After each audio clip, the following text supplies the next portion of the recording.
Bir düşünün. Bir devletin, dünyanın en güçlü ve en kapalı istihbarat teşkilatlarından birinin, onlarca yıl boyunca kamuoyundan tamamen gizli bir şekilde yürüttüğü bir deney olduğunu hayal edin. Bu deneyin amacı bir silah geliştirmek değildi. Yeni bir gözetleme teknolojisi üretmek ya da düşman ülkeleri dinlemek de değildi. Bu deneyin odağında tek bir soru vardı. İnsan bilinci, fiziksel bedene gerçekten bağlı mıydı? Yoksa ondan bağımsız bir şekilde var olabiliyor muydu? Bu soru ilk duyulduğunda kulağa bir bilim kurgu senaryosu ya da uç bir komplo teorisi gibi gelebilir. Ancak burada anlatılanlar bir söylentiye, internet forumlarına ya da kulaktan dolma iddialara dayanmıyor. Anlatılanların tamamı, ABD Merkezi İstihbarat Teşkilatı'nın gizliliği resmen kaldırılmış kendi belgelerinde yer alıyor. Üstelik bu belgeler akademik bir ciddiyetle hazırlanmış ve askeri analiz diliyle kaleme alınmış raporlar. Bu raporun adı The Gateway Process. 1983 yılında CIA için hazırlanan bu belge, ilk bakışta sıradan bir teknik değerlendirme raporu gibi görünebilir. Ancak satır aralarına girildikçe, insan algısı, bilinç, zaman ve gerçeklik kavramlarını temelden sarsan ifadelerle karşılaşılır. Raporda, klasik bilim anlayışının dışına çıkan bir ihtimal açıkça masaya yatırılır. İnsan bilinci, fiziksel bedenle sınırlı olmayabilir. Daha da ileri gidilerek, bilincin evrenin temel yapısıyla etkileşime girebileceği ihtimali bile ciddiyetle tartışılır. Peki bir istihbarat teşkilatı neden böyle bir konuyla ilgilenir?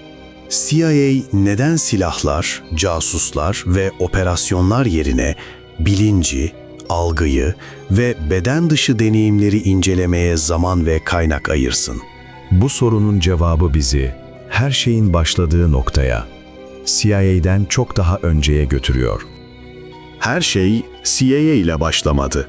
Her şey, Robert Monroe adında hayatı boyunca spiritüel öğretilerle ilgisi olmayan, son derece sıradan bir iş insanıyla başladı. 1950'li yılların sonunda Monroe hiçbir sebep yokken ve tamamen uyanık olduğu bir anda bedeninden ayrıldığını hissettiğini anlatıyordu. Uyumuyordu, rüya görmüyordu, halüsinasyon yaşamıyordu. Bilinci tamamen açıktı. Ancak kendisini, kendi bedenini yukarıdan izlerken buluyordu.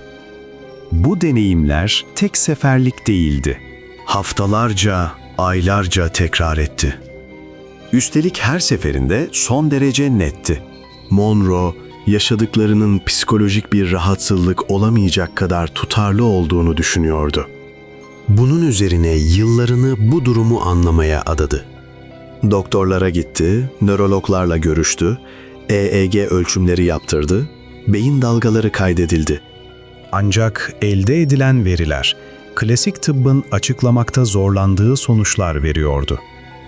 Monroe zamanla şu sonuca ulaştı. Bilinç, yalnızca beynin içinde hapsolmuş bir yan ürün olmayabilir. Beyin, bilinci üreten değil, onu alıcı gibi kullanan bir araç olabilir. Bu fikir, dönemin bilim dünyasında son derece tartışmalıydı. Ancak Monroe, deneyimlerinden o kadar emindi ki, bu alanda sistemli bir çalışma başlatmaya karar verdi. Bu çalışmalar, ilerleyen yıllarda Monroe Institute'ün kurulmasına yol açtı. Buradaki amaç, Monroe'nun yaşadıklarını rastlantısal deneyimler olmaktan çıkarıp, kontrollü ve tekrar edilebilir bir sürece dönüştürmekti. İşte tam bu noktada CIA'in ilgisi devreye girdi. Çünkü eğer bir insan bilinci bedenden bağımsız şekilde bilgi toplayabiliyor ya da algılayabiliyorsa, bunun askeri ve istihbari açıdan yaratacağı etki tahmin edilemeyecek kadar büyüktü. Gateway Process tam olarak bu amaçla geliştirildi. Bu yöntem bir meditasyon tekniği ya da mistik bir ritüel değildi. Son derece sistematik, aşamalı ve teknik bir süreçti. Her adımı tanımlanmış, ölçülmeye çalışılmış ve raporlanmıştı. Sürecin temelinde ise HemiSync adı verilen bir teknoloji bulunuyordu. Hemisync, kulaklara verilen iki farklı ses frekansları aracılığıyla beynin sağ ve sol yarımküresini aynı dalga boyunda çalışmaya zorlamayı hedefliyordu. Normal şartlarda beynin iki yarım küresi farklı frekanslarda faaliyet gösterir. Ancak bu senkronizasyon sağlandığında beynin alışılmış algı filtrelerinin zayıfladığı düşünülüyordu. CIA raporuna göre bu durum, bilinci günlük farkındalık sınırlarının ötesine taşıyabiliyordu. Denekler sürece başladıklarında ilk olarak beden algılarının yavaş yavaş kaybolduğunu rapor ediyordu. Kollarını, bacaklarını, ağırlıklarını ve hatta nefes alışlarını bile hissetmediklerini söylüyorlardı. Buna rağmen zihinleri son derece berraktı. Panik yoktu, korku yoktu. CIA belgesinde bu durum, beden uyurken zihnin uyanık kalması şeklinde tanımlanıyordu. Bu aşamadan sonra süreç belirli odak seviyelerine ayrılıyordu. Fokus 10 seviyesinde beden tamamen devre dışı kalıyor. Ancak bilinç korunuyordu. Fokus 12'de algı genişliyor. Denekler yalnızca bedenlerini değil, çevreyi de farklı bir şekilde algıladıklarını ifade ediyordu. Fokus 15 seviyesinde ise zaman kavramı anlamsızlaşıyordu. Denekler sürecin ne kadar sürdüğünü algılayamıyor, geçmiş ve gelecek arasındaki farkın silikleştiğini söylüyordu. En dikkat çekici ve en tartışmalı aşama ise Fokus 21 olarak adlandırılıyordu. CIA raporunda bu seviye fiziksel gerçekliğin ötesi olarak tanımlanıyordu.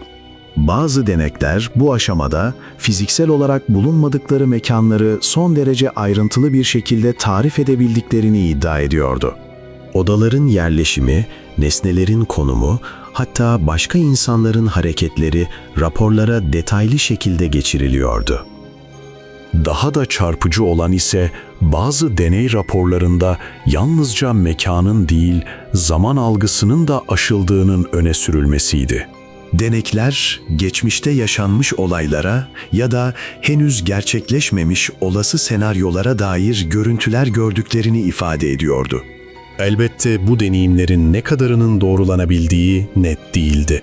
Ancak CIA, bu anlatımların tamamını ciddiyetle incelemiş ve raporlamıştı.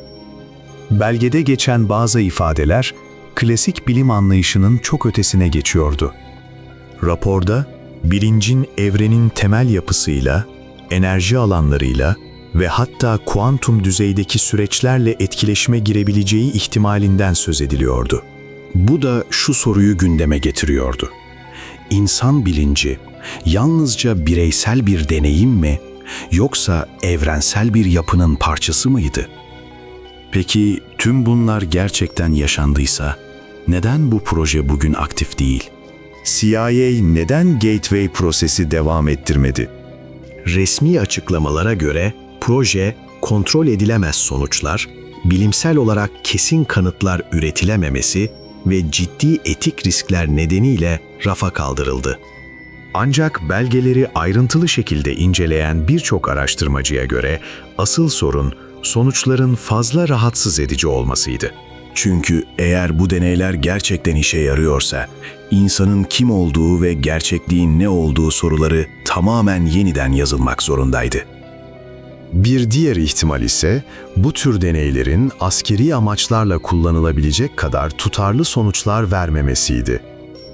Bilinç bir makine gibi programlanamıyor. Her denekte farklı tepkiler ve farklı deneyimler ortaya çıkıyordu. Bu da sürecin kontrolünü neredeyse imkansız hale getiriyordu. Bugün Gateway Proses yeniden gündemde. Bunun en büyük nedeni CIA belgelerinin gizliliğinin kaldırılmış olması. İnsanlar artık bu raporlara doğrudan ulaşabiliyor ve kendi yorumlarını yapabiliyor. Aynı zamanda modern nörobilim, bilinç ve gerçeklik üzerine şaşırtıcı biçimde benzer soruları yeniden sormaya başladı. Simülasyon teorileri, bilinç temelli evren modelleri ve kuantum algı tartışmaları bu eski belgeleri yeniden güncel ve anlamlı hale getiriyor. Günümüzde hala gateway proses benzeri teknikleri uyguladığını iddia eden insanlar var. Kimileri bunun son derece derin bir meditasyon olduğunu söylüyor.